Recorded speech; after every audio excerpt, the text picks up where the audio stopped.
Hello. Good evening. Good evening. We got everything working? I think so.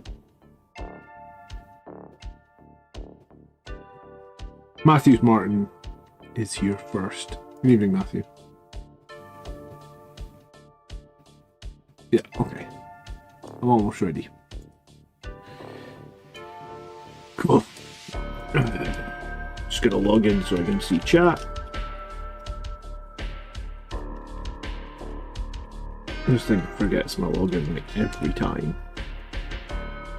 Oh, and apparently I've got to click which means of bicycles and what a load of rubbish.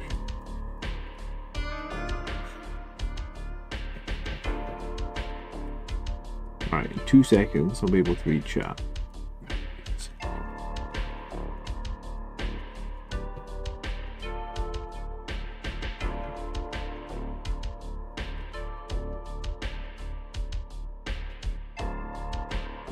Marius, good evening. Juan, good evening. How are you guys? What are you working on tonight? Have you been working on hobby today? How are things going? I'm going to find myself some Null Oil and some Agrax Earthshade tonight, I think.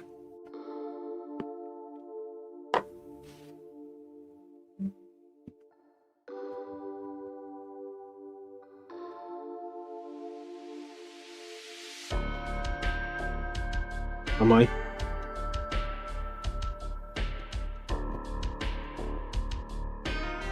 feel like I still got a little bit to do actually on these guys. Never ends. These guys are literally never ending. Goddamn heavy intercessors.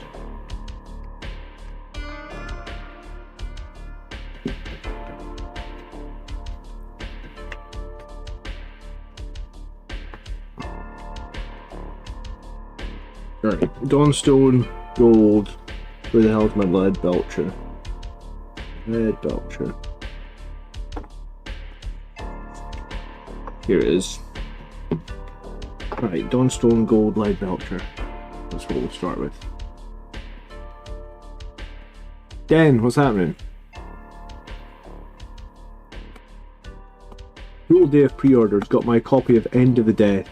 Got a lot of very angry people. I bet there's a lot of very angry people. Have you been over to eBay? What's the damage? Like, how much are people charging on eBay for End of the Death? I must admit that I went on the cross trainer this morning.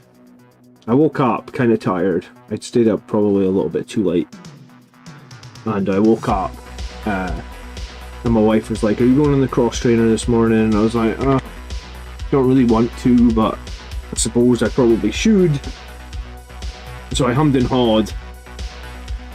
When I eventually got on the cross trainer, it was a little bit late. When I got off the cross trainer, it was already past the pre-order window, and I don't have my phone and stuff, and I wasn't looking at the clock when I was on the cross trainer because I don't have a clock in the garage where the cross trainer is. So completely missed it. So I missed all the stress. I just didn't get it. It's going for $300 already. I think it'll go up as well, right? Because as more of them disappear from eBay, it'll become like scarcer and scarcer.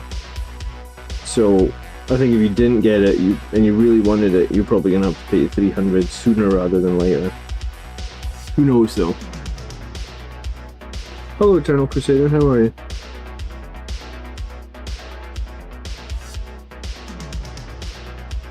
Need to move this a little bit because this will do my back if I lean down as much as this. I need to have a straight back. I got a new chair, so I'm still getting used to this new chair. It's like a Christmas present to myself.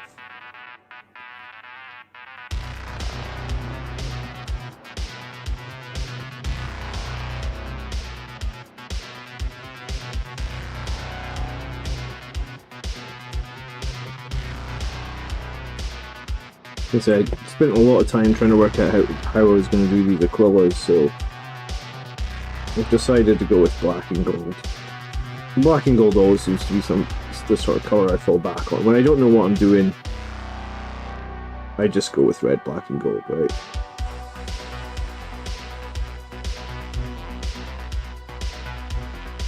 Eternal Crusader's taking a break. Painting Intercessors is so tedious. Yeah, I mean, I've only been painting these guys like once a week, and I feel like they're a little tedious.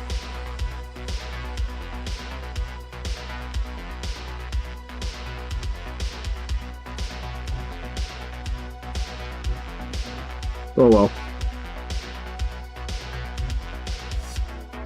The limited edition books seem like a bad lottery. I thought there was a queuing system in the new website, Marius. Was there a queuing system this morning?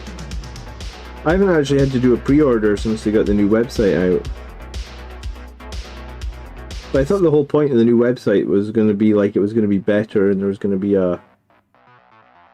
some sort of queuing system to let people know that, like, rather than the website just being like, yeah, it's crashed, you can't get on, and then by the time it fixes itself, everything's out of stock. Because that's what happened to me last time I tried to do a pre-order. I got on in plenty time. The website literally never let me log in. Like, I never even got the thing in my basket. I never even saw it on the website. And then it was out of stock. And I emailed them about that because I said, like, the system is terrible. Like, I just test it, basically. Evening, Campbell.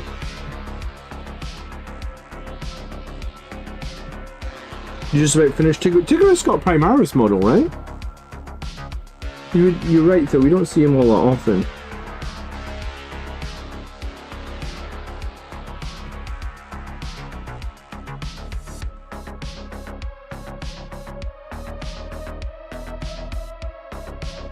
But here's the thing, like, even though Mephiston's Primaris model last edition wasn't the greatest, I used him to I actually took him to a couple of tournaments. I think it was 2 tournaments I run Mephiston to. And people were like screaming at me. They're like, John, don't run Mephiston to a tournament. And I was like, but I've practiced with him. And I enjoy, I enjoy making my own lists. So if I want to run him to a tournament, I run him to a tournament. Even if he's potentially not the best option, I'll still do it. Sometimes I do go very meta. Like, my list right now I think is very meta. But like, sometimes I do go for fun. So maybe what I'm saying is, I guess maybe we'll get a chance to play Tigris. Maybe there's a play or a list, or there's something that we're not seeing right now. It'll develop, and then you can... It's always good to have those models that aren't competitive painted though, because it's always swings and roundabouts. Uncompetitive stuff becomes competitive again in a new edition. Look at aggressors. I moaned so many times in 9th edition about aggressors, how I'd painted 6 of them and I never got to use them again, and they absolutely suck with the 9th edition rules, while they've been great in 10th edition, right? Absolutely great. And I moaned so many times about the aggressors in 9th edition. Because in 8th edition aggressors were great as well. They just absolutely sucked in 9th edition.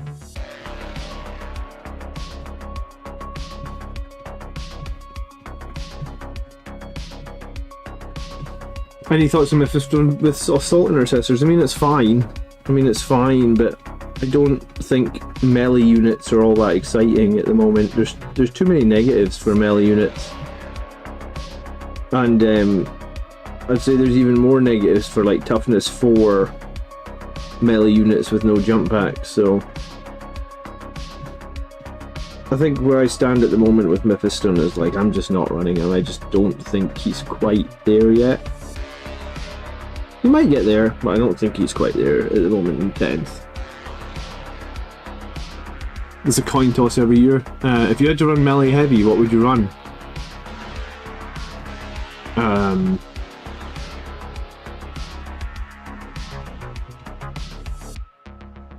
I mean, Death Company are the best unit for melee, in my opinion, because I run 2 5-man squads of Death Company.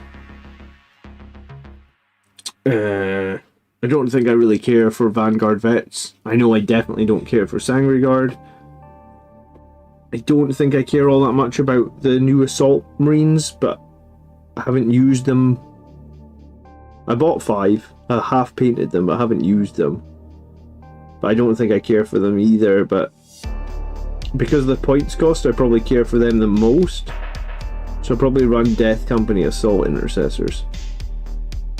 But I think melee heavy with Blood Angels right now is just really, really difficult. I mean, the win rates tell you it's difficult, right? It's like it's one of the lowest win rates in all of 40k. And it's not like all the Blood Angels players suddenly got worse this edition. It's just the rules didn't get... The Blood Angels melee rules are fine. I wouldn't say they're strong. I wouldn't say they're necessarily overly weak, but the problem is that the rules for melee in general are very difficult.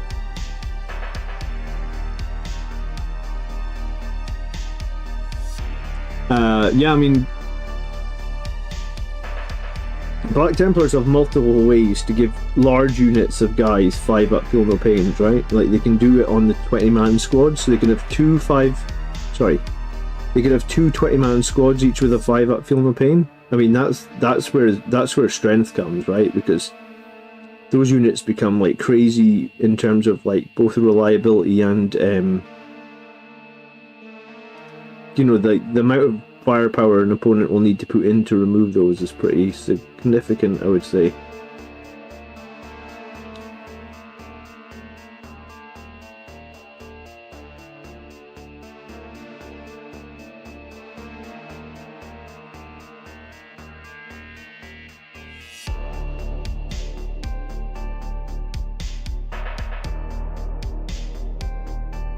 Black Templars also get some guys with 3 damage melee weapons, which is really good as well, which we're kind of missing. Hey, Simic 40k, hello, good evening.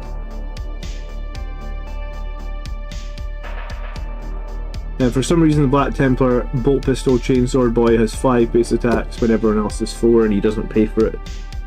I mean, any army that's still using index rules might just be a little bit weird, because I feel like the index rules were rushed. I think that would be the fairest way to discuss it, is like the index rules for each of the faction were a little bit rushed, and probably as such some of the index rules don't make a ton of sense.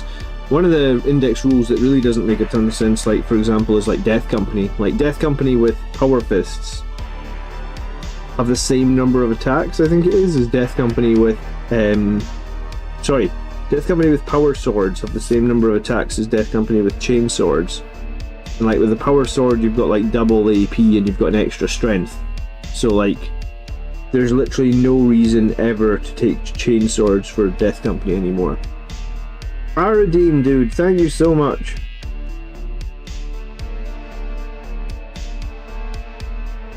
I super appreciate that.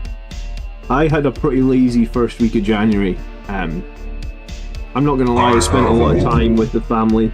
I think last year I didn't prioritize spending as much time like away from the computer and with the family over my Christmas holiday. And then I came back into work, and honestly it was a bit difficult because I hadn't given myself a proper break from my day job and from probably making YouTube content. So I had a big break this week, these first 10 days of January, or these first 8 days of January. So, like, I had a day on YouTube where I made like 25 pence. Like, it was, like, I think I made like $1. I usually make more than $1 a day. So, thank you so much, Ardeen, for the 5 gifted memberships. Super appreciated. Aradine actually gave us 5 gifted membership on the Grotz channel just Thursday night past, I think, where we were streaming Darktide. And like, there's only 3 Grotz, so if you play Darktide, Aradine, you need to reach out and we'll get you join our part. Like, I mean, we suck, don't get me wrong, we're not good at Darktide at all.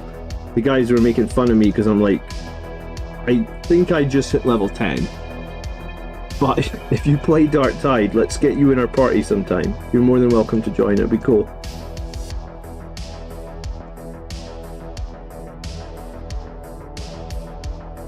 I actually really enjoy Darktide. I guess I haven't played it nearly enough to be good at it or have good gear or however that game works. Sounds good, awesome, yes. I was gonna say, send me an email so I can like put you. I don't know how I contact. But yeah, send me an email or DM me on Discord. And I'll speak to Tony and Mark about it. We'll play a round of Darktide, or well, like maybe more than a round, but you know what I'm saying. Thank you so much for the gifted subs, appreciate it. Anyone that just got a gifted sub, remember you can come into our members only room on Discord.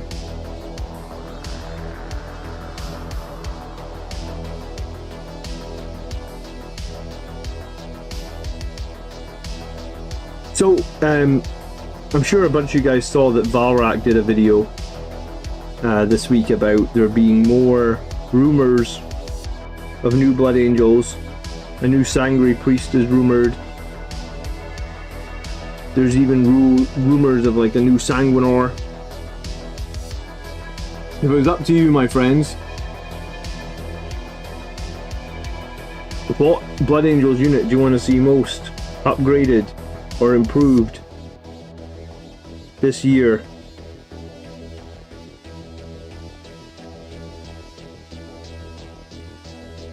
And does anyone have any hobby goals? That's what I asked on my video on Friday. I was like, what are your hobby goals for this year? My hobby goals are to try and win a GT. But I've been trying to do that for like 3 years.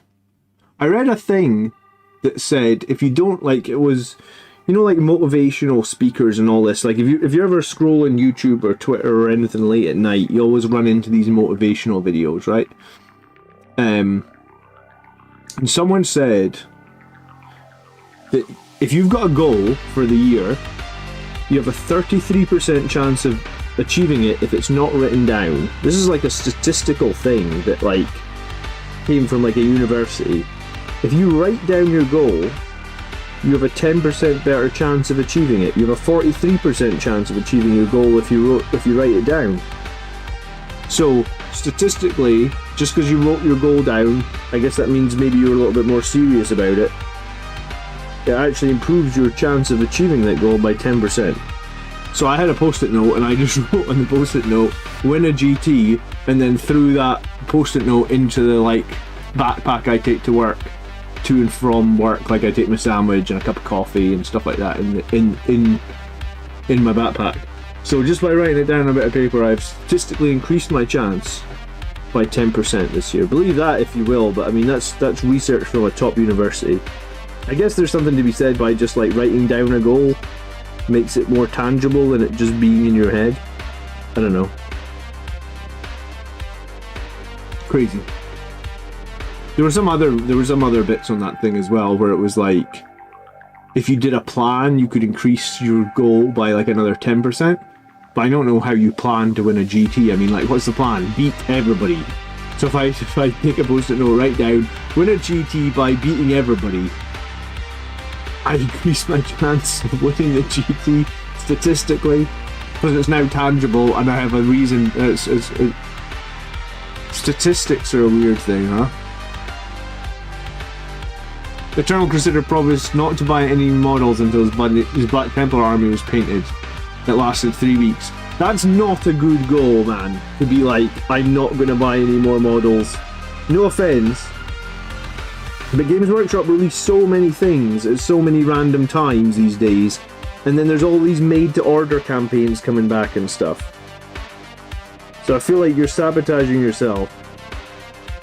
if your goal's like, don't buy models for X amount of time, unless you've got very few models to paint, I feel like something's going to come out and you're going to be like, God damn it, and that's going to ruin your goals. Hey Jeff, how you doing? I think you need more than a game a week if you want to win a GT. Yeah, well, I mean, I get that, Jeff, but like, sometimes I don't play a game a week because, like, I mean, for anyone that doesn't have kids, I don't know how you explain it, but when you've got two very young children, they can literally drive you wild. And as amazing as my wife can be with the two kids, sometimes she just needs a break, and like, that just means some weeks I don't play a game, so I play less than one game a week, and that, I don't have a choice, man.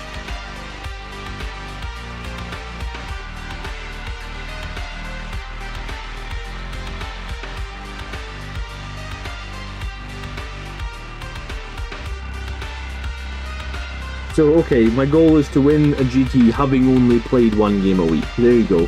I guess there's the revised goal. I think it's doable. I've been close a few times.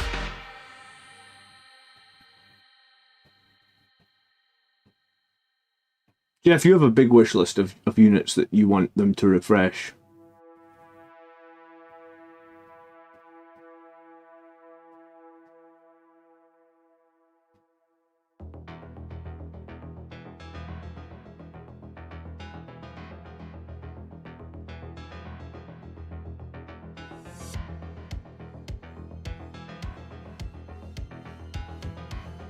I think we'll see. I mean, what did Dark Angels see?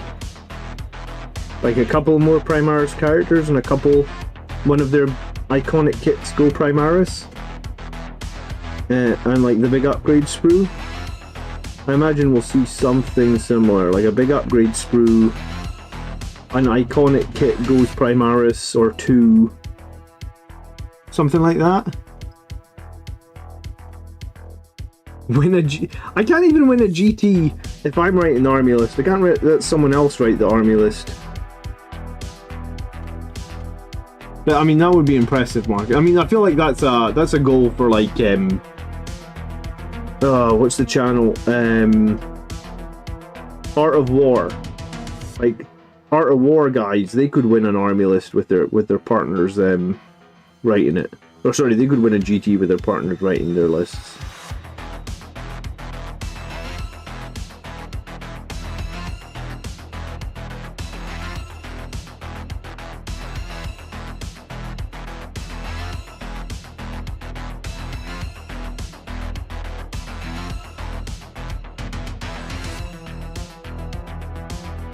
I think they seriously plan to scrap all Finecast. I think people hate Finecast enough that Finecast's on its way out, is it not? Like, no one's ever happy when they buy a model and they realise it's Finecast after they bought it, right? That's not a thing that happens.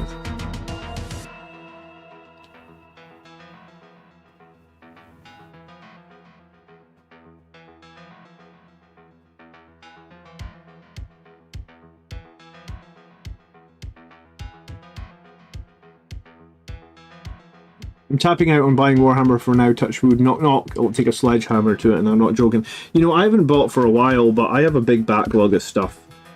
So, I think I last bought Leviathan.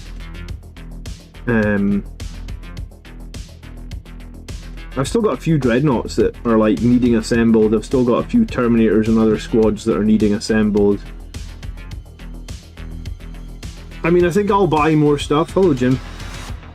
I think I'll buy more stuff when we get some sort of like Blood Angels Primaris refresh. I think that's probably what I'm waiting for my next purchases.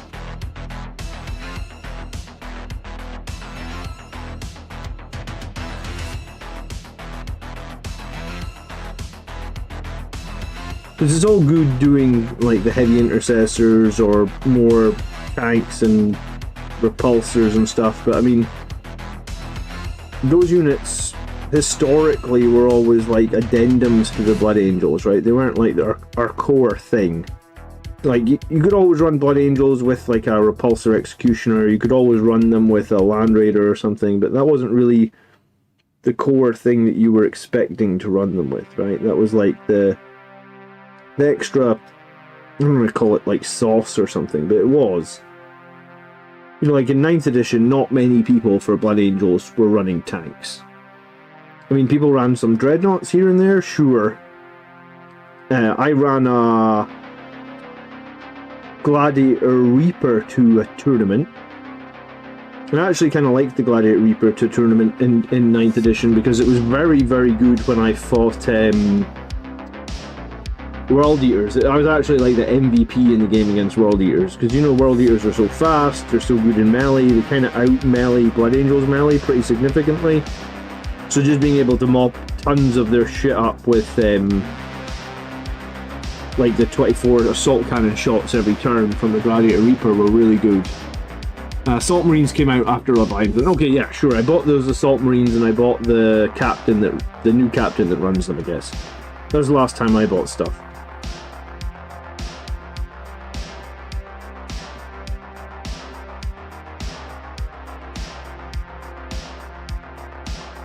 But yeah, I think at this point I'm probably waiting for a Blood Angels refresh, because I'm not... I might... Like, I'm toying with the idea of buying a Repulsor Executioner, but I'm not 100% sold on it.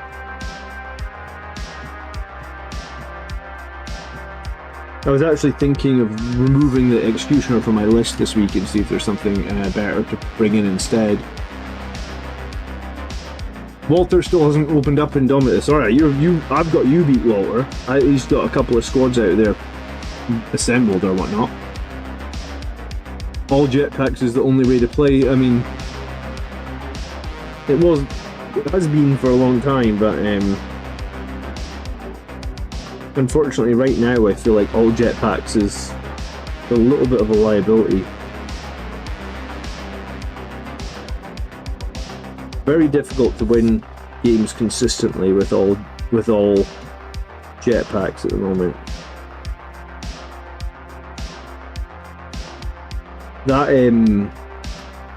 Death Guard list I fought this week would be an absolute nightmare to try and deal with if you were all double down on melee, in that like most of their units have fight first. And the flamers on their units are ridiculous. Like, they'll kill so many of your guys if you're running like toughness 4 Marines. Like, I lost a whole squad of guys to friggin' Overwatch flamers. And they're strength 3 flamers, it's ridiculous. I wouldn't make that mistake again.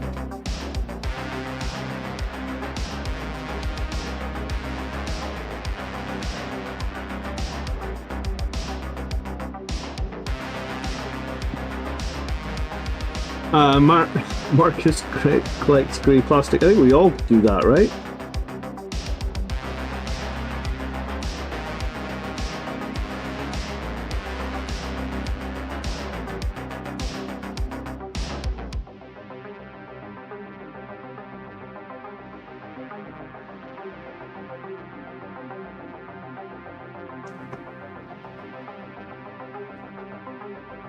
You don't win much, but you feel good about it. Fair enough. If you're enjoying yourself and you're feeling good about it, then that's all you can do. I mean, I've been enjoying myself fairly well with the Gladius detachment. Like, possibly too well, because I keep not running any of the other detachments and keep trying to make my Gladius list better.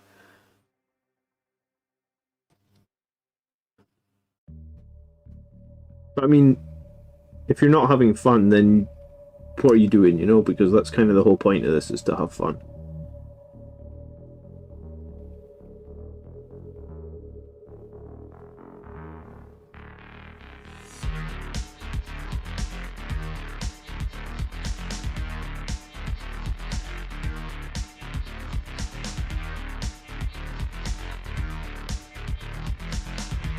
Yeah, that was a crazy Overwatch. I suppose I'll never underestimate Death Guard strength 3 flamers again, will I? I thought you might kill a couple of guys. Kill the whole damn squad.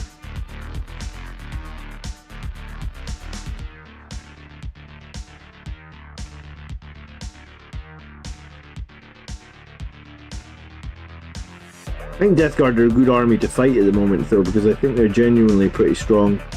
They have a lot of different counters to things, so at least if I'm losing, I've really enjoyed the games against the Death Guard the last couple of weeks.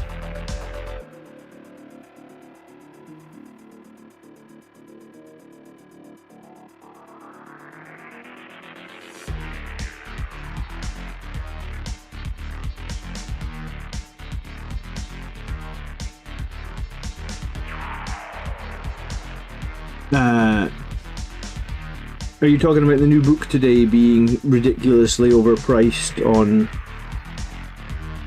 eBay? I'm kind of glad that I missed out, honestly, because I wouldn't have wanted the drama of. Last time I sat there for about an hour trying to get a copy, so I just didn't bother. But I mean, I went on the cross trainer this morning and lost track of time. I think I had an alarm set. Yeah, I definitely had an alarm set this morning, but I must have got on the cross trainer because my alarm was set for 9:40. So I must have got on the cross trainer sometime after 9, but before 9:40. So I just completely missed my alarm to remind me to have a look on the website and see if we get the book. Yeah. Happens. I have a look. Marcus, thanks so much for subscribing. Thank you, thank you, thank you. Much appreciated.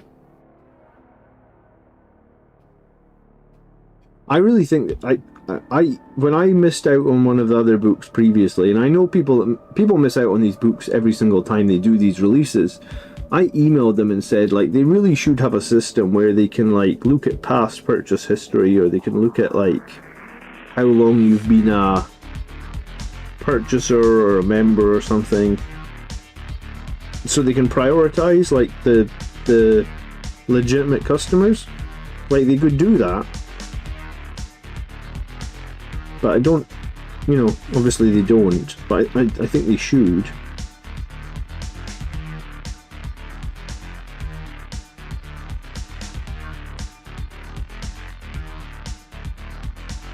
It's a pity.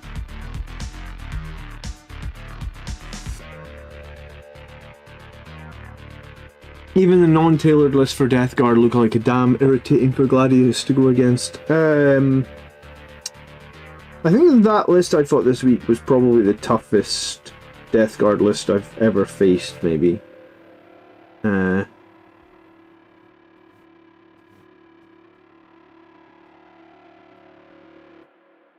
It's fun because for a while there, Death Guard were obviously, like, so much was dependent on Mortarion, but, like, he just seems irrelevant now.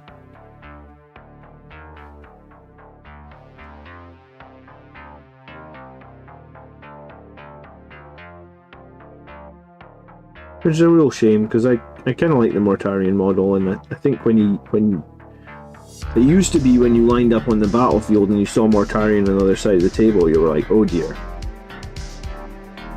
You would generally have to be a bit worried about that, right?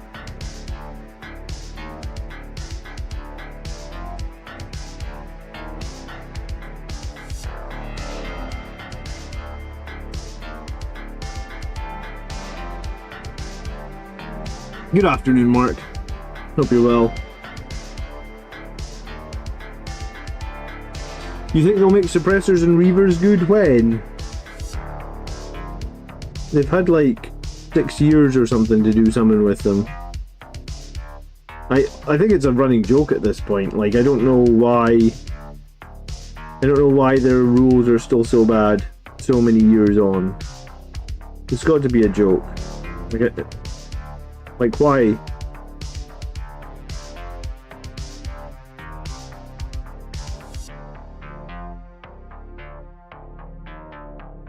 So how was everyone's January going? Everybody got back into the swing of things? January's always a weird month, isn't it?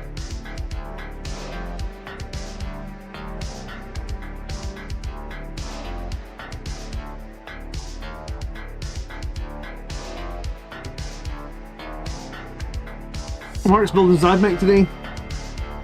He got sick of Space Marines after 10 years. It took you a while.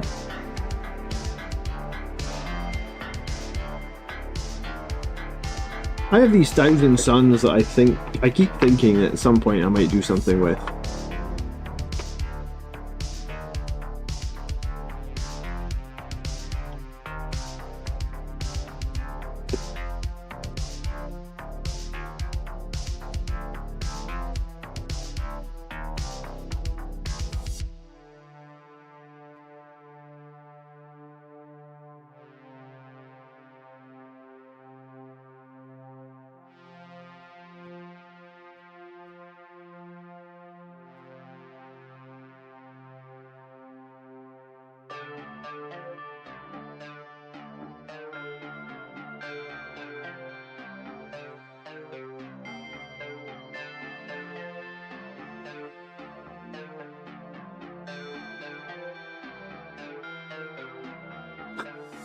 Jeff says, suppressors are... That was kind of a good quote, actually. Mobile, cheap, long-range guns. The fact that they've never been good is kind of impressive. I've never heard them described like that, but I feel like you're pretty right. I remember when we first saw them as well, and like, we were losing our minds. We're like, oh my god, Space Marines with jump packs, with autocannons. This is going to be like the most awesome thing ever. We couldn't have been wronger.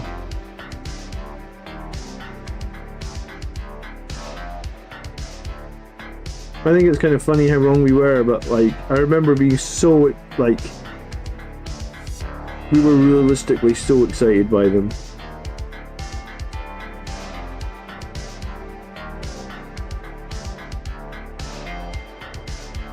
Joining us with 1,000 suns. I mean, Mike was asking me the other day. He was like, "I'm sure you guys know Mike. He's always in here in the chats and in the comments." He was saying that he'd finished that Thunderhawk commission. I think he'd been doing that Thunderhawk commission for like 4 months. So he like sent me a message and said, "John, I'm done with my Thunderhawk commission. Is there something you want me to paint next?" And I was like, I don't know what I'm doing next for Blood Angels. I don't feel like I'm rushing anything too much. Like, it's not like... It doesn't feel like I've got like a giant backlog of things that I want to get done, or a giant rush.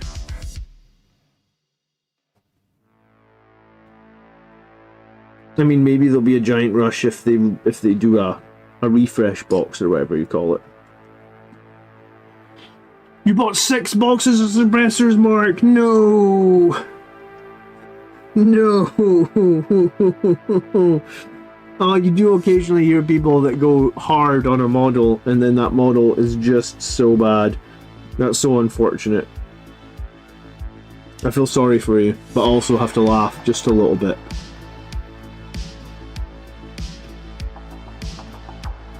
Mike only paints red. He does focus heavily on red, but I think he does paint other colours.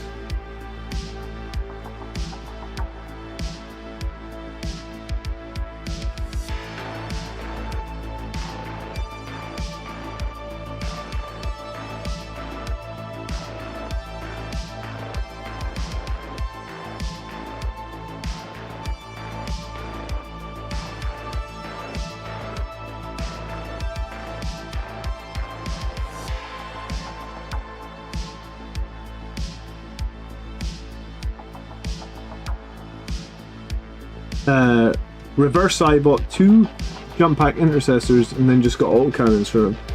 Yeah, I mean, that works. The only problem is, like I said, the rules for them are not great, man.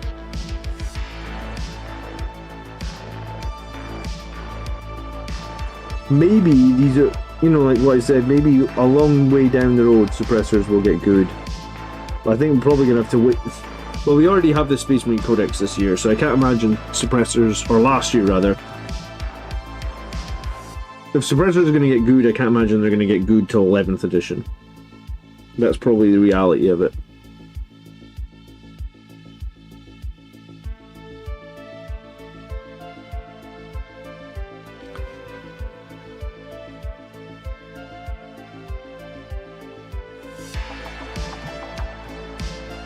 It's a data sheet issue, not points. I mean, -1 to hit on a specific enemy unit isn't bad. But yeah, you're probably right. If they'd been in Gravis armor, I bet you they would have been pretty competitive.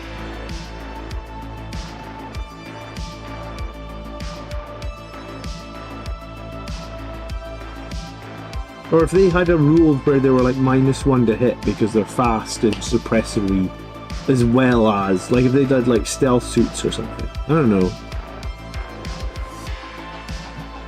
I did buy a, do you know what, I bought a Calidus Assassin this week, but I did not buy the official GW one because it's like £23 or something.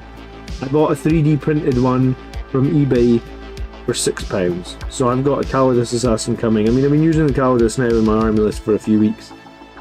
So I figured probably need to think about getting an actual model that is the Calidus Assassin. Just in case I want to go to a tournament with the Calidus Assassin. So I ordered one off eBay. It's called like an Imperial Assassin. But it looks just the same. I guess the only downside is I wouldn't be able to take it to Games Workshop tournament, but I mean, I don't really often go to well, I haven't been to actual event at a Games Workshop for ages. How impactful do you think the upcoming points and data slates are going to be? Minor, because the last couple have been minor. They're not making big sweeping changes. They're not even changing armies that are at the lowest end of the spectrum. If they sit within that Goldilocks zone, which in my opinion is too big, because I don't think a 10% Goldilocks, like I know that's their aim, but I think the Goldilocks zone should be like a plus or minus, like it should be 48 to 52, not 45 to 55. That's too big a gap in my opinion. I get it would be hard to make it 48 to 52, but I mean, like, Games Workshop just posted that they had like, I don't know, they just posted like giant profits last year.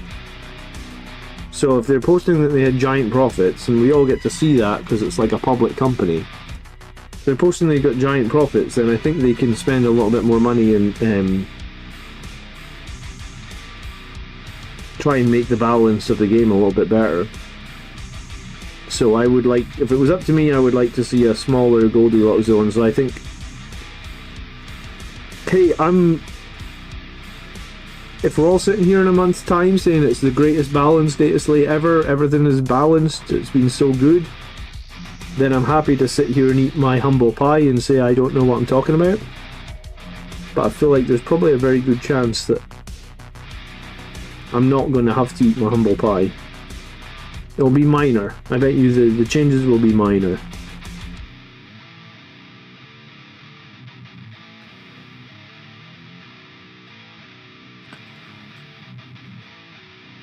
They boost a lot of armies, not Drukhari and Blood Angels. Yeah, I mean, they will boost things, don't get me wrong, I don't think they're not going to boost things. I just think that they'll be minor, because that's typically what they've been doing.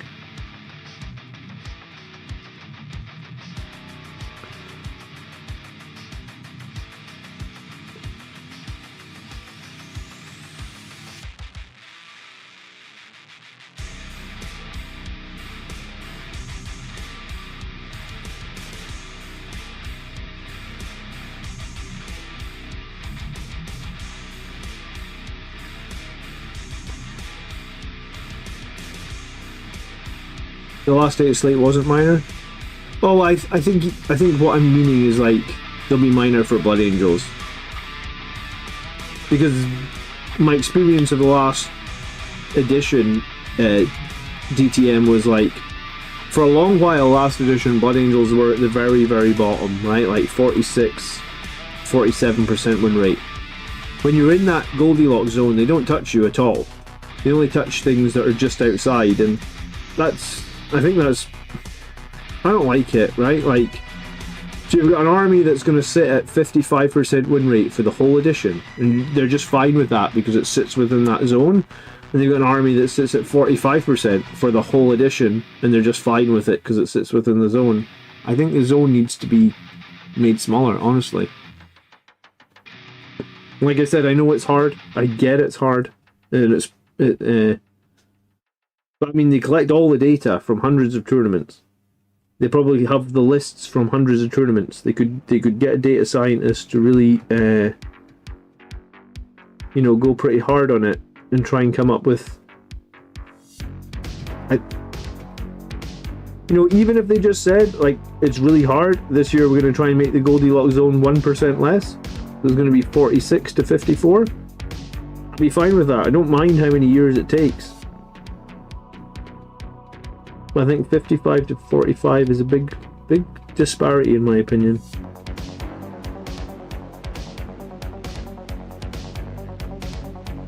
This music track that's on right now, it really reminds me of City Heroes. If you ever played City Heroes then? DTM says he expects Sangregard to get a drop. I kind of expect that as well, but I don't know if that's going to make them competitive. Is it? They still have the same vulnerabilities and problems that they have, which is they have no protection against mortal wounds, they get shot off the table very easily, and their weapons aren't really optimized to kill anything. So, I mean, well, I suppose their weapons are optimized to kill toughness 5 or less units. Which typically, when you're in a game and you're Blood Angels and you're running a lot of Sangregard, the Sangregard aren't really there to kill toughness 5 units. You need them, considering how expensive they are, you need to be able to take out something a bit stronger than T5, right?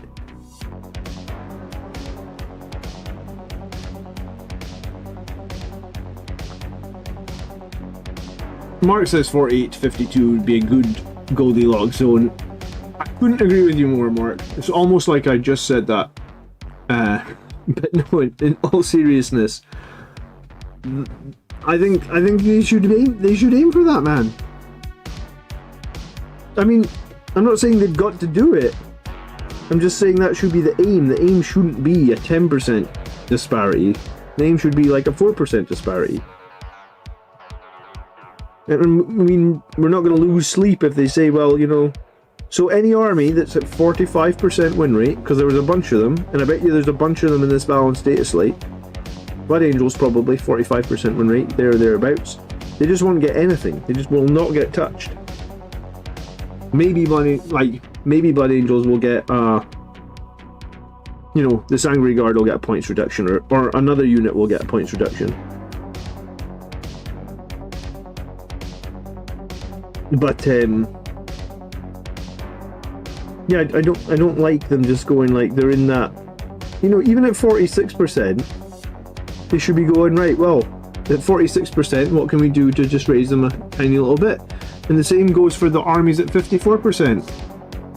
Okay, Eldar at 50, let's just use Eldar for an example. Eldar at 54%, every list, because they got all the data from all the tournaments, right?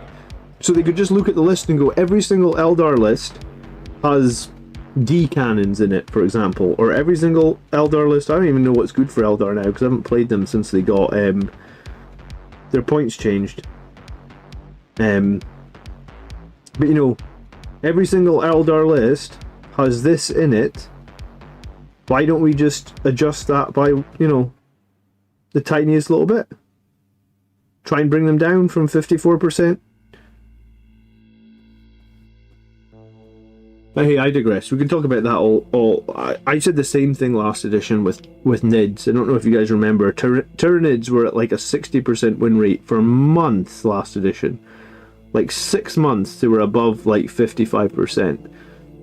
And it was like the Leviathan, Malceptor, Psychic Wound nonsense. I just felt like they could have done more much quicker with it. And I people always say to me like, well, if they're overpowered, they'll sell models. I don't know if I buy that. I mean, maybe that's the plan. Maybe that's the plan, to have units that are super powerful, so people feel like they need to rush out and buy those armies. If it is, fine, but I mean, I would just like to see a more balanced game. Like, make the game better and people will buy more models because the game is better. You don't need to make overpowered models so people buy overpowered models for a hot minute. I mean, it'll just annoy people when they buy those overpowered models when a month later they're nerfed and they're not overpowered anymore.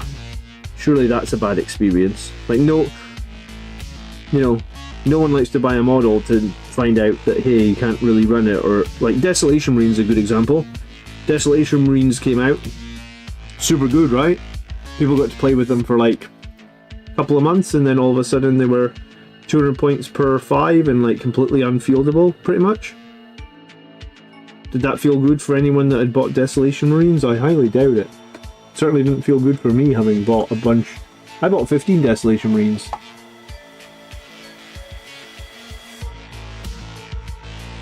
I gave 5 away from free, and the 10 that I had sort of half painted because I was working on 10 have sat in the cupboard since probably the first nerf, because I don't think I played them again after they got nerfed the first time.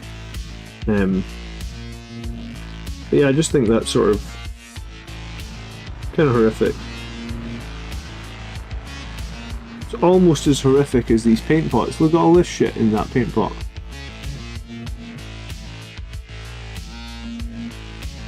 I had to pull it out because I couldn't get my paint pot to close.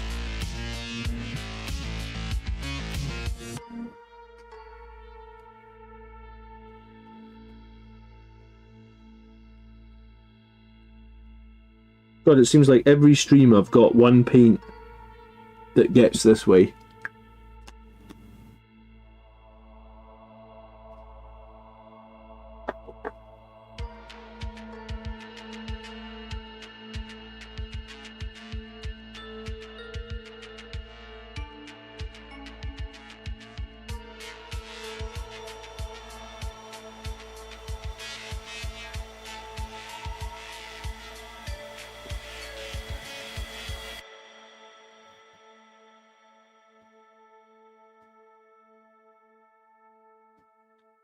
Anodias has a Desolation Marine sitting on a sprue.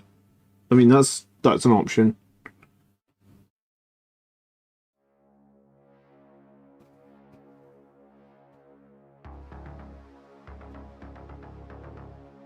But when I bought my Desolation Marines, at least the second bunch of them, I bought them on I bought mine on eBay, just from someone else that was selling them. I guess someone maybe knew that they were getting nerfed earlier than I knew they were getting nerfed, though.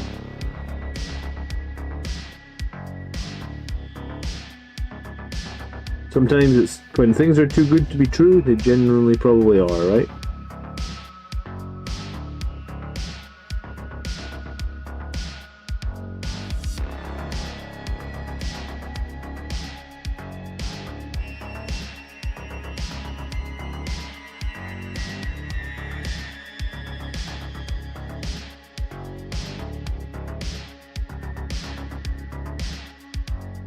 Sellers finished his Desolation Marines right after the nerf.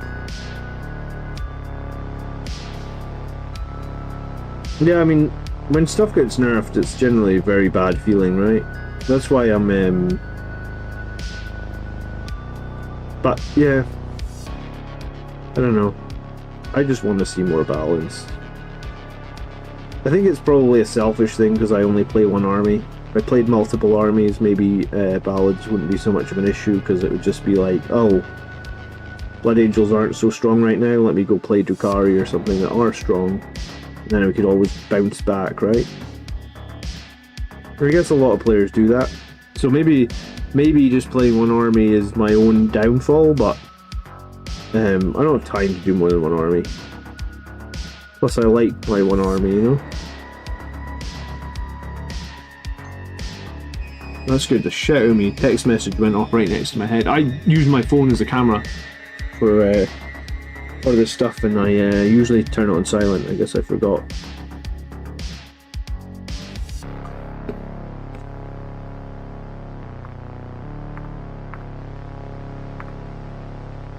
You think Games Workshop don't like something being... They don't care about something being strong, they don't like spam. Do you know what? That's probably pretty true, because they really disliked it when Blood Angels players were just spamming 3 units of Sanguinary Guard, didn't they? They hated that. I think we're going to get some of our unique facets of the chapter back. I think that is something that they will endeavour to continue, but I think...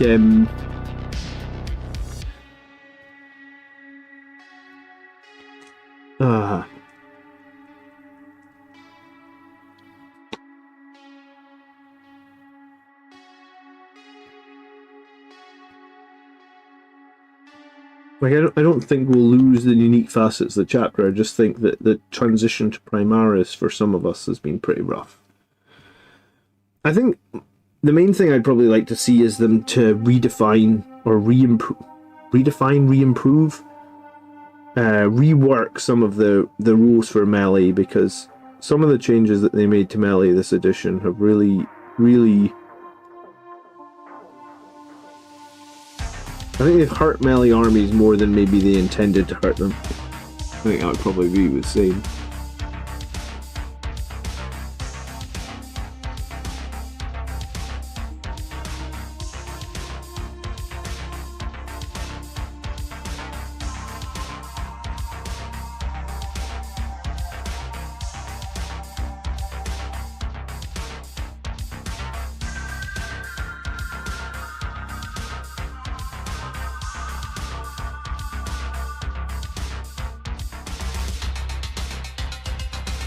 Surely Centurions will escape Primaris Erasure.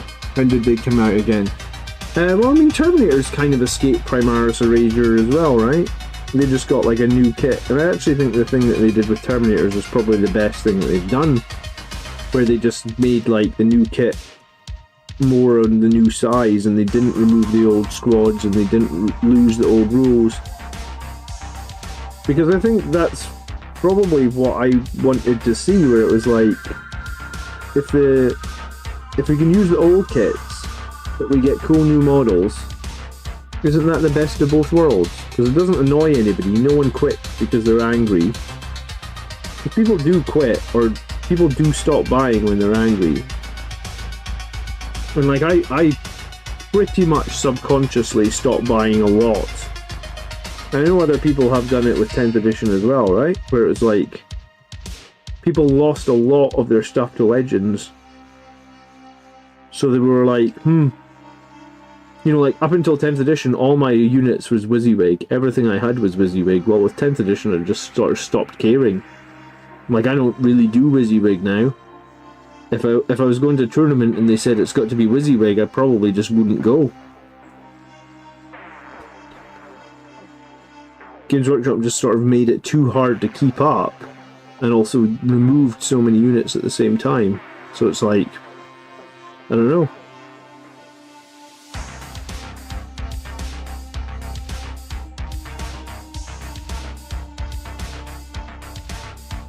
Primaris Centurions already exists. It's it's a tactical warsuit. Is it? You really think it's a tactical warsuit?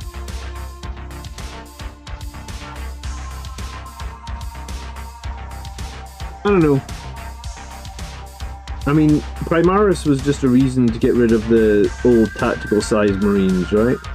So maybe you're right. Maybe Terminators in a way were exempt from it. Maybe Centurions in a way are exempt from it. I don't know.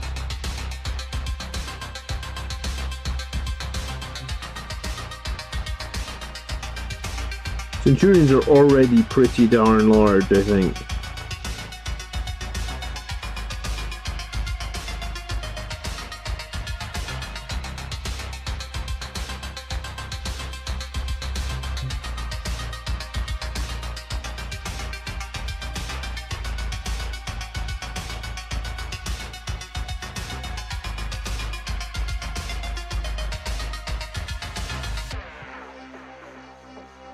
Apparently there's an STL for Primaris Centurions. Hello Killer485, it's been a little while, how are you, buddy?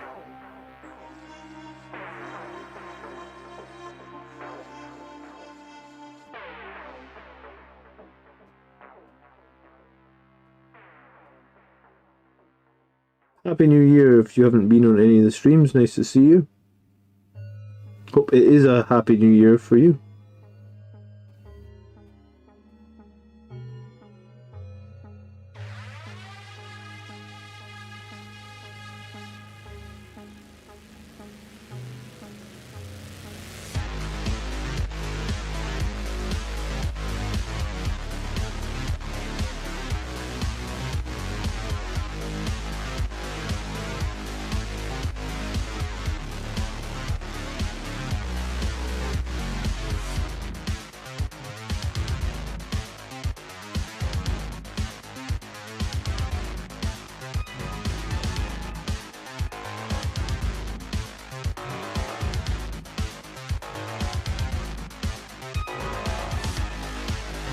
I feel like Primarch Centurions could just be aggressors with the arms and helmets. Centurions are quite a bit bigger than aggressors. So maybe Centurions are like maybe they're safe from the Primaris nonsense because they're already quite large. I guess let's hope, huh? I for sure don't want to have to rebuy kits that I only just recently finished because they're on a bigger size now. And I mean, in some ways I'm just not doing that. Hey Foz, how are you? Like, I'm just running... You know, like, my Death Company are still running Thunderhammers, but on every army list I'm putting Infernal Pistols and Power Fists, so... The WYSIWYG has got to a point where, like, I feel like it's a bit out of control. And with no fixed points cost, it's just going to stay out of control. And, like, every few months, different units could be better with different loadouts, which is just insanity. Unless you're going to magnetize every single guy you ever make. And I mean, some of those old kits, you do magnetize a lot of them.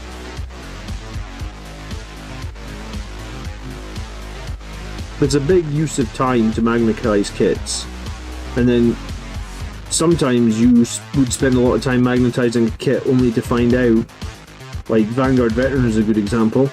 A lot of people magnetize Vanguard Veterans, myself included. I did 20 magnetized Vanguard Veterans just to find out that now their weapon options are irrelevant because they're all exactly the same. So if you spent a lot of time magnetizing 20 Vanguard Veterans, and I think that's probably one of the reasons that I don't care about WYSIWYG anymore, is like, you know, that was, how much time was that lost or wasted?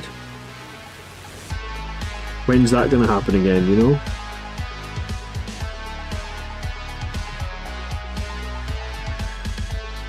You can't pay me enough to WYSIWYG, says Jeff. Yeah, I'm glad other people feel that way. And most of the tournaments I've gone to now just don't care anymore, or at least the tournament I went to, the GT I went to in November, they actually just said if you want to run Legends, you just need to email them up in front and tell them what Legends units that you're running, but they're going to accept 90% of Legends units. And some people were upset about that, but I was like, I think that's great, because not that I did run any Legends, but I think it's great because I'd actually just bought like 3 or 4 squads of Legends a month before the tournament. DTN says his army's entirely WYSIWYG. Okay, you always got to one-up us here, don't you? You damn heretic SOB. Most units... Well, yeah, I mean, I think that's the problem with Marine players, is most of the Marine players have been spoiled for a long time. Like, you know, Sangre Guard had 3 different melee weapons and 3 different pistols that you could use, and now you can't do that. So, Space Marine players, we've been spoiled for years, because we're the coolest chapter. Or, sorry, we're the coolest faction, not chapter. And they're trying to balance that a bit with the Primaris and remove some of the weapon options. And we don't like it because we've had it good for the longest amount of time. Part of it probably comes from the Space Marine range just being created in like the early 90s and has had years of modification and kit after kit when the game was much less competitive focused. So it's like a necessary evil to remove some of those, it's like a necessary thing to remove some of those options and stuff, but we're never, you know, like when you take things away from people, they're never like, oh cool, you took something away from me, I'm happy about this, right? It generally goes the other way. It's usually like, how dare you take my thing away, I've spent money on that thing, I've spent time getting that thing, etc, etc.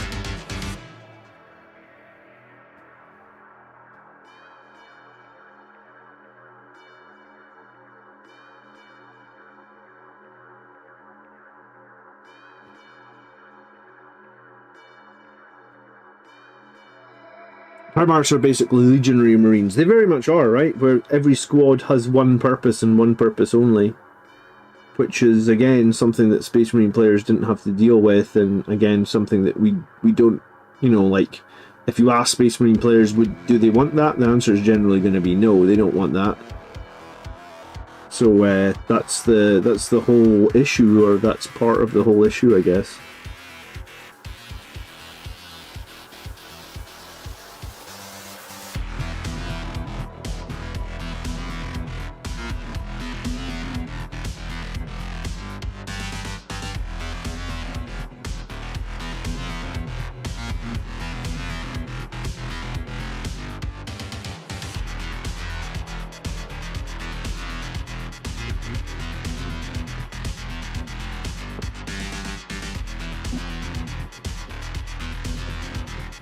Hey, Highland Phoenix, good evening. You well, dude?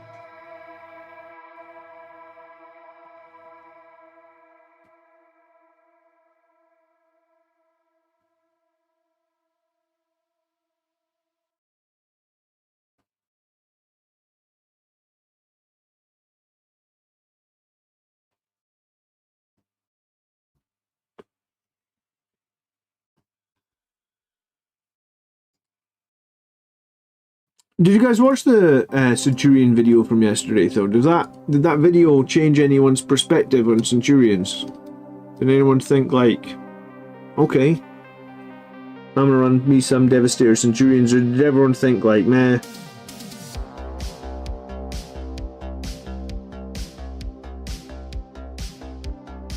In the games that I've run the Devastator Centurions, I've kind of liked them. I don't know if I've had enough games with them yet to fully decide if I'm keeping them, but I do think they're probably the best unit for range damage output, just because I rip Vanguard veteran options. You're very, very much hit the nail on the head. What will happen if we get Primaris Vanguard veterans with loads of weapon options? Do you think we'll get that?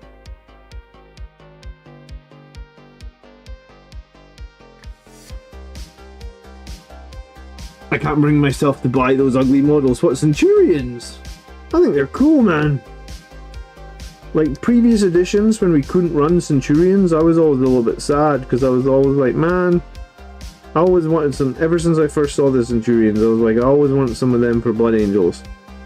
And I don't think you were able to put them in your Blood Angels army before 9th edition, right? Like, in 8th edition, there wasn't a data sheet for them for Blood Angels. I was happy to get Centurions, I must admit.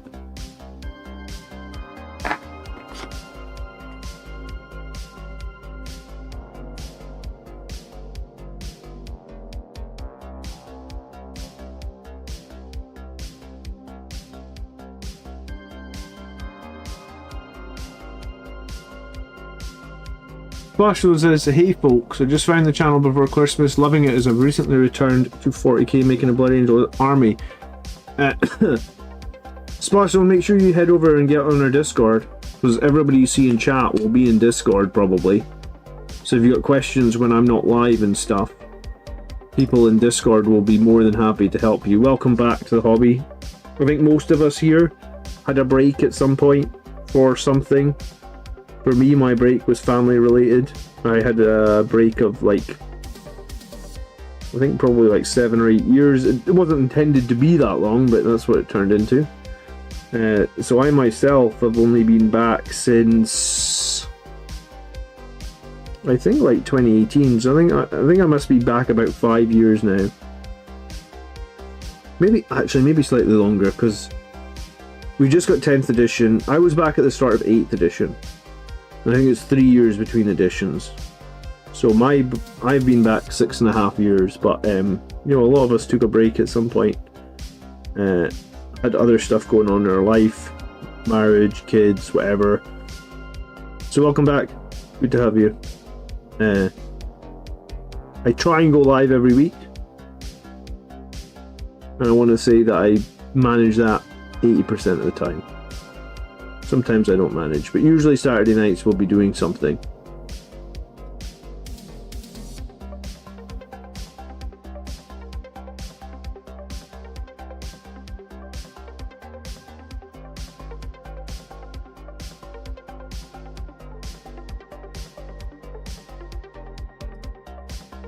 Sellers' break was 20 years.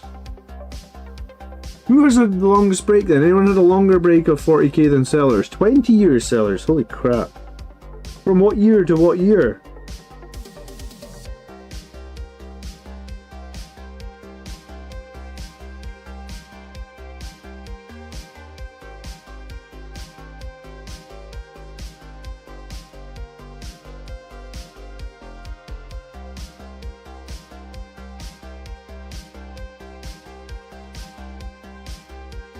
DTM took a long break. You must have been about 12 years, I guess, DTM, huh? Yeah, crazy.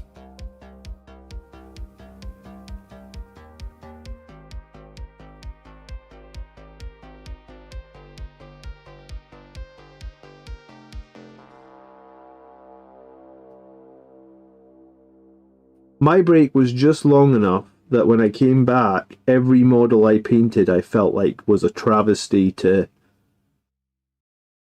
I don't know, to mankind. Like, I just wasn't happy with like any of the models that I had painted when I was a kid. Because 6 or 7 years ago, I guess, I would have been like 33, and my break must have been like 6 or 7 years, so actually maybe it was slightly longer than that. Maybe my break was more like 8 or 9 years.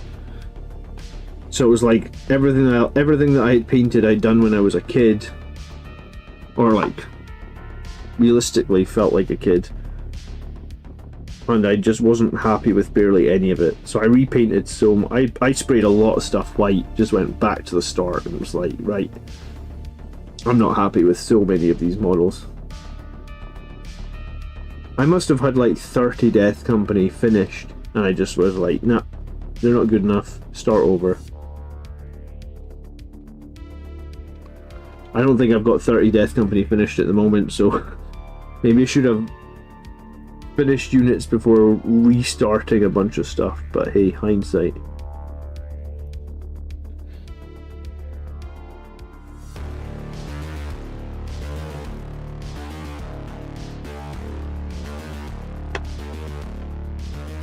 Walter quit for 15 years. Ed had models in 1990s, feeling very old now. I would have had my first-ish models probably about 94. Ed, you're not that old. Yeah, see, lots of people had long breaks. Long breaks, decade-plus breaks. It's all good, welcome back. Splash.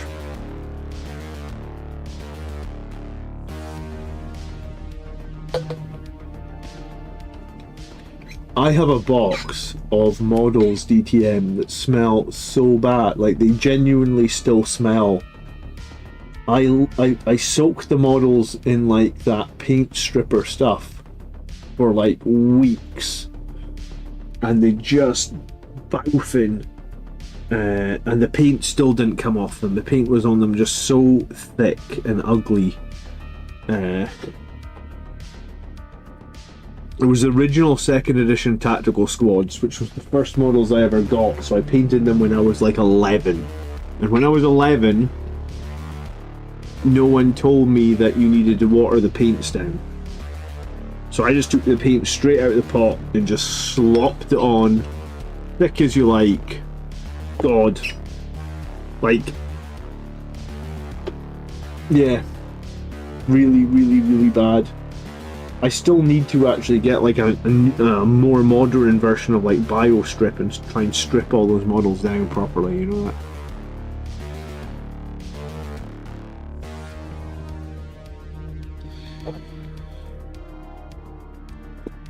Alright, I'm going to actually start putting some washes onto these guys. I've only been painting them for about 20. I don't know if it's 20 sessions, is it? It might be as many as 20 sessions.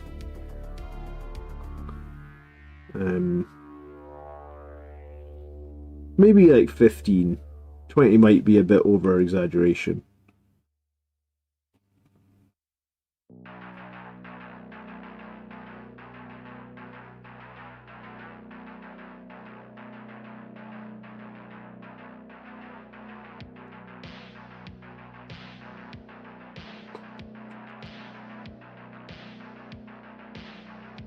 If it melts skin, it might melt Citadel paint. Electric jewelry cleaners to help strip paint. Biostrip works really well. Yeah, I need to do some biostripping. I need to make a video on my terribly old painted models and see about biostripping them, I think.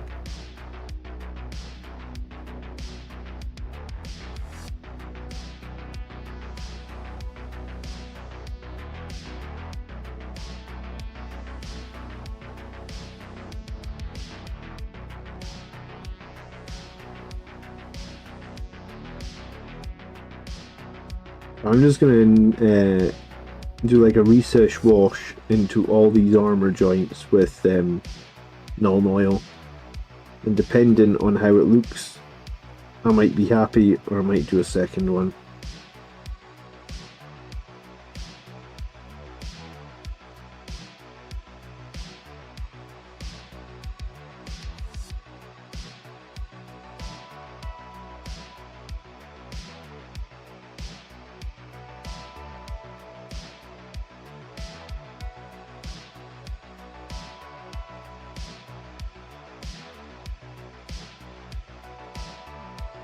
Fully expecting to make some mistakes as well, because I always end up making mistakes when I have to do resource washes.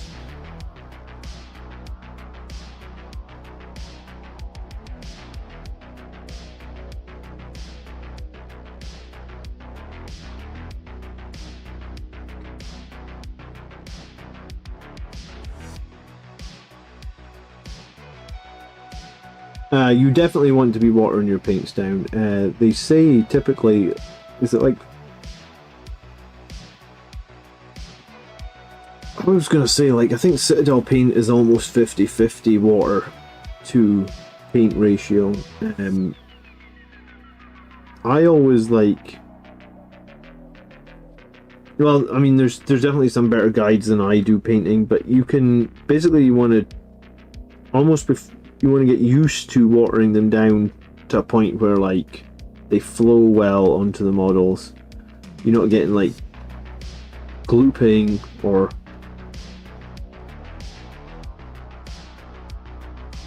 it's tough to move the paint around once it's there, you know. The thing is it's always easier to do more coats than, you know, so if you water it down too thin, you can always do another coat to fix it. But if you go too thick, I guess if you go too thick, you're screwed. I don't know how you're fixing it if you're going too thick.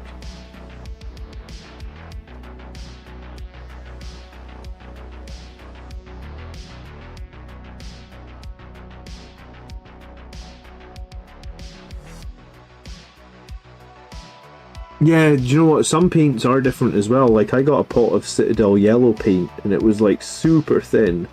And I've had some other paints, like Citadel white sometimes can be very, very thick.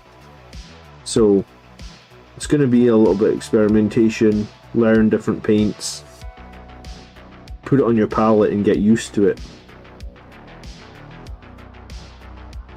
I don't know if anyone's done a really good tutorial on that on YouTube, but if anyone knows of one, maybe they could tell Reverby what to search for, so you can get a really good tutorial on watering paints down to the correct consistency. I'm gonna find that hard to explain, to be honest. I'm not the greatest painter. I'm very much a battle-ready painter, I feel like.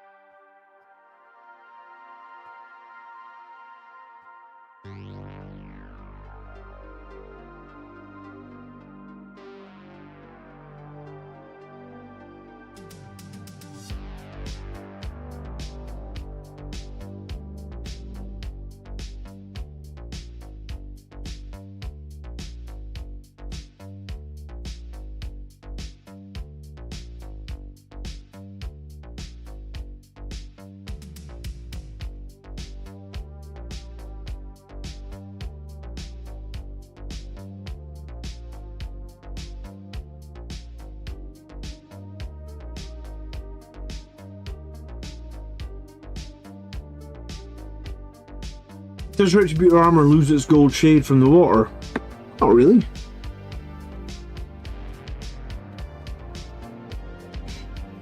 Eddie, thanks for watching and tuning in. How are you?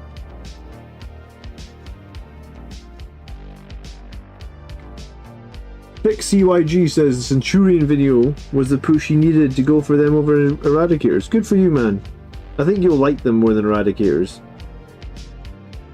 Having played both, and I played Eradicators at the tournament I just went at, I feel like I would have been better equipped at that tournament if I had Centurion Devastators over Eradicators, because I feel like Eradicators are quite one-dimensional. Whereas I feel like the Centurions can do more than one thing. So I kind of wish that I'd had the Centurions over the... But I don't know, I for whatever reason I was sleeping on Centurions, I guess. Maniac's early videos have been plenty good series for starting out painting, including what to look for when thinning paints. Yeah, I mean, I guess Maniac is a big YouTuber that does a lot of painting videos, actually. He'd be worth having a look at.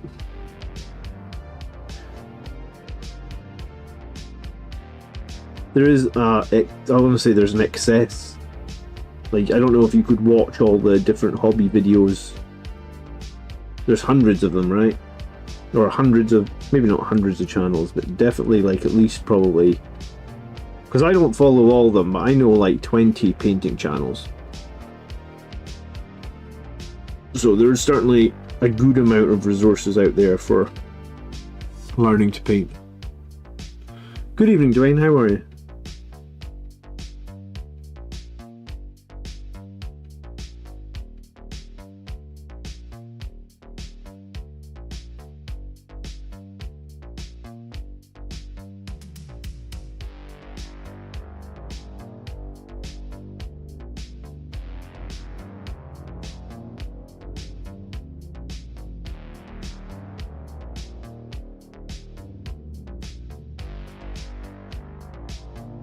Yeah, Sellers makes a good point. There's so many different styles of painting, yeah.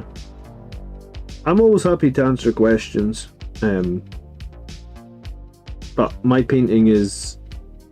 it's rudimentary. It looks decent on the tabletop, but if you really want to expect it super close up, you're probably going to find a lot of flaws.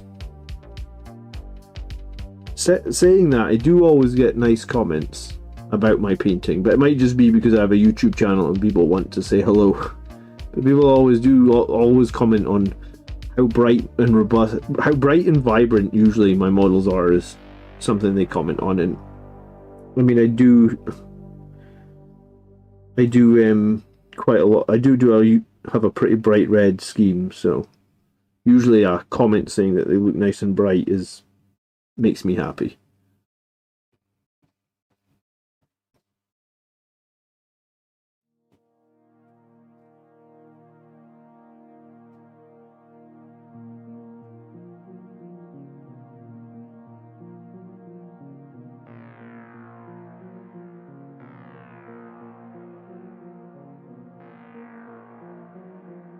Slap chop. What's next after Heavy Intercessors? Foz says. That's a good question, Foz. I'd done like half of a Ballistus Dreadnought. And I've got those 2 Vindicators that are half done as well. So because the Vindicators seem to be in every single one of my army lists, I should probably finish those 2 Vindicators. I really like the Vindicators. They're probably one of my favourite units in 10th edition. So in both those Vindicators, you know, one of them is not too old actually, but one of those Vindicators is like 25 years old. So it would be nice just to finish those Vindicators to say that they are finished. And the thing is, I got to finish them before they make them legends, because if they make them legends, then I'm never going to finish them, because I've got a few units that were half done that have been made legends, and I'm like, the only way I'm ever going to paint those now is if I have nothing else to do, which seems like that's an unlikely situation to be in for me, because I'm very slow at painting. So I think maybe finish those Vindicators. I do have I did start a set of 5 of the jump intercessors, so I've got some of those guys. Might not be a bad idea to finish those off as well, just because they are kind of cool models. Marcus says, nice red vibrant color scheme. You're sucking up tonight, Marcus. Thanks, dude. But no, it's I think you can do battle ready painting and still have stuff look good, right?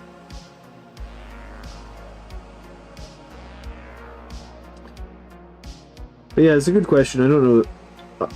I'd like to finish a few more models. I had a Ballistus Dreadnought half finished. I've kind of dropped it from my army list lately, but I probably do want to finish that Ballistus Dreadnought as well. So it'll be a case of like... And I was thinking again about making the Brutalis that came in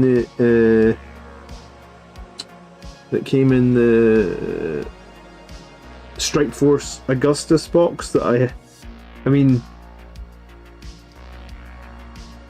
Paul came in Strike Force Augustus. I think there's a Lieutenant in there as well. So I think, and I did start making a second squad of heavy intercessors. I just don't think I can fit them in my list. So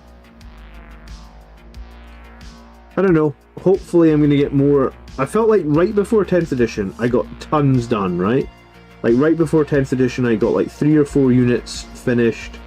I was feeling really good. I was really excited to go into 10th edition, and then they legended a bunch of my units, and I was like, oh my god, all that time I just wasted. But I mean, that's behind us now, so hopefully we're going to finish a bunch of stuff in this edition. Do you know what? I've got 6 Outriders that I was really excited to finish before I realised how bad the rules were.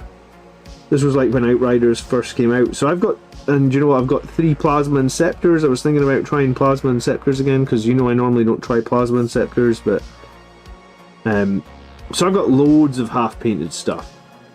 And all of it's pretty much battle ready, because I like to get the stuff, like, when I say battle ready, I mean like 3 colours, and it is an absolute minimum, just so I could throw it on the table and it doesn't look absolutely terrible. So I've got loads of stuff that's like battle ready to the simplest degree that I could jump onto. And then, like, I guess what I actually feel like I paint, the standard I paint to is like battle ready plus.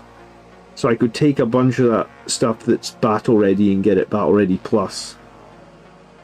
And that's probably what I'll do. I don't have any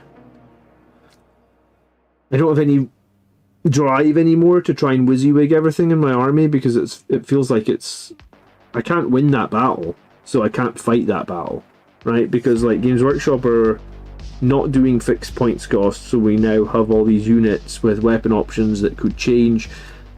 Like if let's say if Primaris Sangre Guard come out, and the Blood Angels require, let's say, 20 of them to be competitive, and all 20 of them need to be wielding axes, let's say, to be competitive. I have no idea about any of this, I'm just hyperbolating, right? I'm not going to have any of that.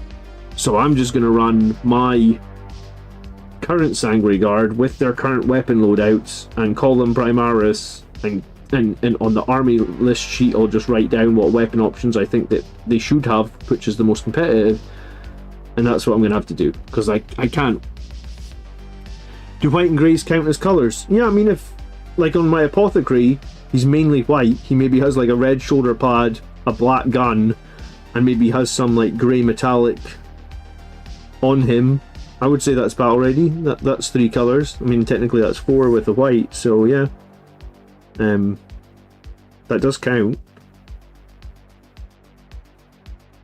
I mean, I don't know if you can just spray all your models white, paint their helmets red, and paint their guns black and be like, that's battle ready. I mean, technically it is, but... Brutalis instead of the Death Company Dreadnought. I already got a finished... Do you know, yeah, I think I have a finished Death Company Dreadnought. The Brutalis, just because it's been sitting in the box now, probably for a year at this point. So, I feel like it deserves to be finished. Sometimes that's how my hobby stuff goes. It's like, if something's been sat for a very long time, I do want to finish everything I own. I do want to finish everything I own. I finished things a lot quicker when I didn't have the YouTube channel, but I didn't have any money when I didn't have the YouTube channel, so I couldn't buy new models and stuff, so I had to make the YouTube channel. So hey, without the YouTube channel we wouldn't have this great community, so I get, by having a YouTube channel I end up painting less, but it's fine. I think it's fine. YouTube's like a big hobby of mine. I love it. Thanks so much for still being here after me taking like 2 weeks off. I think that's the longest sort of break I ever had from YouTube. So it's nice to come on here and get a few new members, and I don't know how many people are watching, 45 people watching.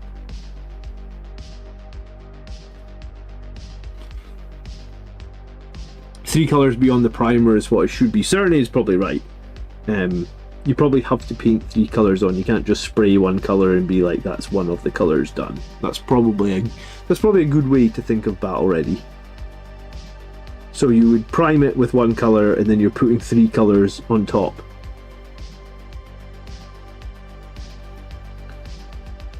I think if you turn up to a tournament at that point and you know you've painted those 3 colours onto like 50% of the model or more, then I think you're good to go.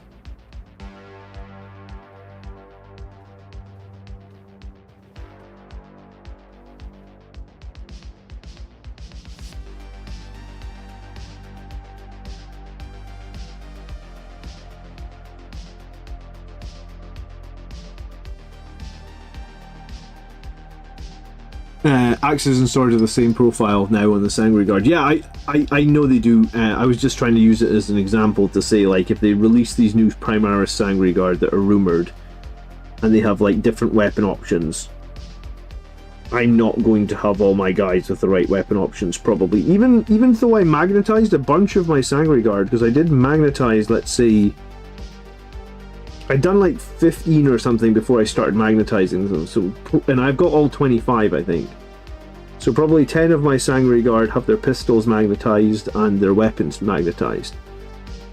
But when they release new Sangre Guard, which I think will be coming, when they release the new ones, I guess I'm probably not going to have them 100% WYSIWYG.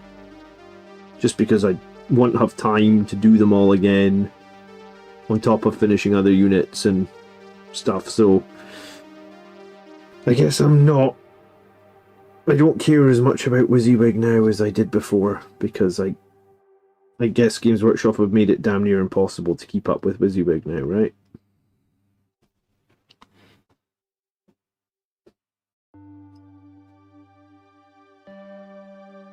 You feel the new Sangre Guard are going to have a 3-6 configuration? I hope they've got 3 wounds, man. I think that's the one thing that I would hope.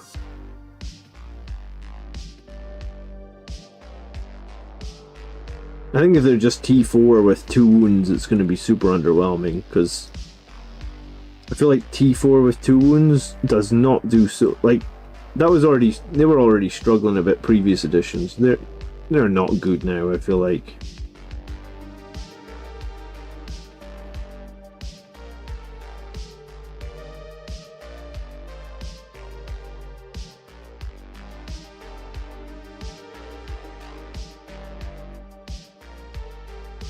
Evening, Evil Genius, how are you?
You know, after doing these guys for so long, it does feel good to put some washing on them.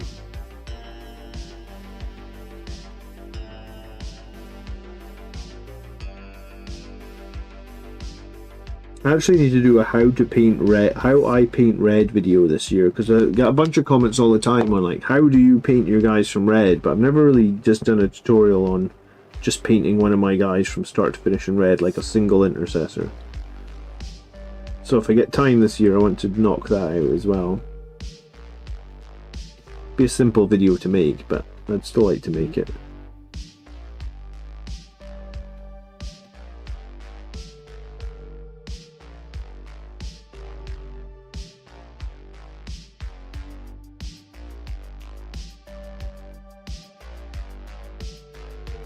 When you see the rules for the new Dark Angels Guard, is there a date on when they're going to announce the new, or going to show the new rules of the Dark Angels? Like, I know they had the preview like on Christmas Day, but did they, the preview didn't have like a date on when that box was going on sale or anything for the Dark Angels, did it? Or did it? When I looked on Christmas Day and it wasn't Blood Angels, I was just upset. Well, I mean, I wasn't that upset. I was just like, God damn it, it's not Blood Angels, and I don't know if I think I just skimmed the article, so if there was a date, I never saw it, or I don't remember it. I was pretty busy with the kids on Christmas Day. Yeah, I'm taking off shortly, DTM. I have to go spend some time with the wife tonight. But I'm going to be back tomorrow night for our Armulus show, so that's returning. So 8 PM tomorrow night, we're going to have an Armulus show. It's going to be the first Armulus show of the year.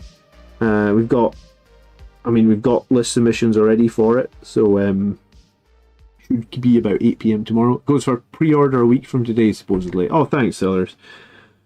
So if it's pre-order a week from today, they'll probably do some sort of community post, probably around the same time or a couple of days before it goes up for pre-order to get people excited, rules-wise, I imagine. So maybe see the rules in the next couple of weeks. Would that be safe to say, you think?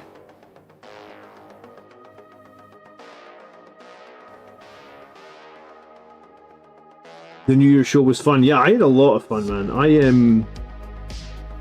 I wasn't super sure because I was like, is my stream actually that good? Because I just drink. And I don't even remember half the time what I speak about. But I think the New Year's stream was a lot of fun. I'm going to do one every year. Forever, probably.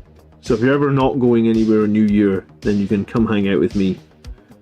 And I'll get my wife to hang out as well, because I think she had fun as well, actually.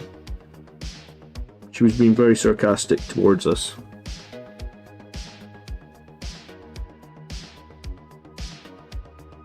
John is the Bob Ross. Yes, it's not a mistake, it's a happy accident, Marcus. That's right. I correct my mistakes, I just don't get stressed about them.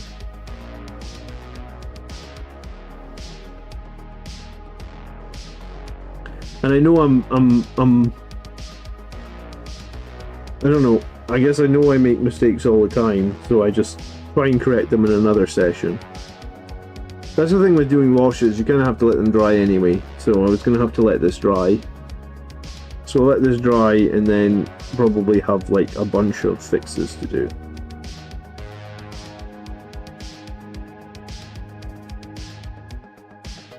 But I think for the first time painting these guys, I feel a little bit more positive about it.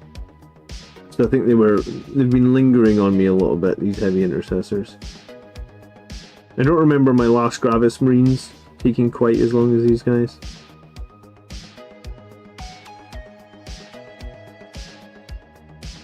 But maybe it's just bad memory.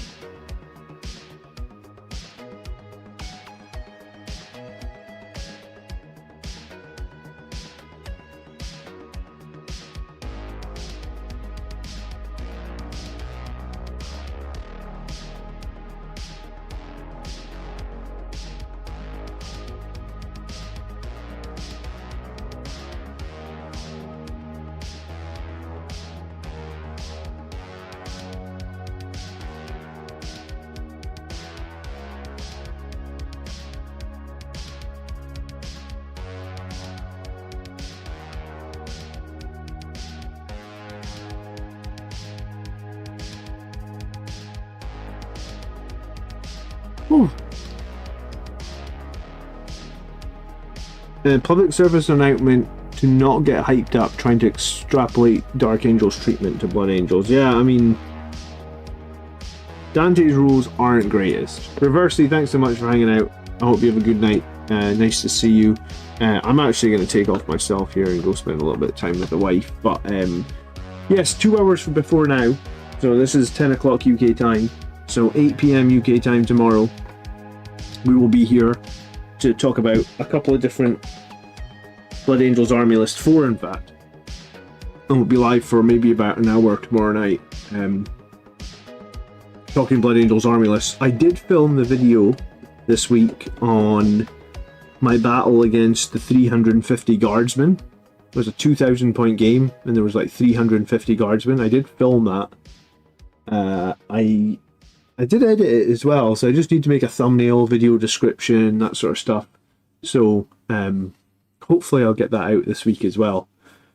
So you'll have like a bonus video. And I think I'm playing Chaos Knights on Wednesday night as well this week. So should be a pretty busy week for the channel. If you are new here, consider subscribing, leaving a like. I will tell the wife hi from you, indeed, Mark. That'll, you know, that's a nice thing for you to say.